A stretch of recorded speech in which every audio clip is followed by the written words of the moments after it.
तर चला बघूया हा केक मी कसा बनवला. जय महाराष्ट्र पब्लिक, स्वागत आहे तुमचं माझ्या एका आज नवीन व्हिडिओमध्ये. ही मला बाहेर गावून आलेली अर्धा किलो केकची ऑर्डर होती. तर कस्टमरनी मला फोटो पाठवला होता आणि त्यांनी सांगितलं की मला सेम असाच केक बनवून हवा आहे.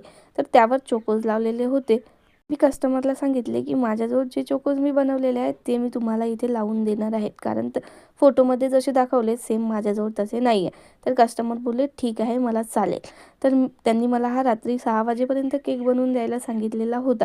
तर मी त्यांना त्याच्या आधीच हा केक बनवून रेडी करून ठेवलेला आहे. तर चला बघूया हा केक मी कसा बनवला. इथे हा मी स्पॉन्ज आधीच बनवून तयार करून ठेवलेला होता. तो थोडा वेळ मी फ्रीजमध्ये ठेवून दिलेला होता.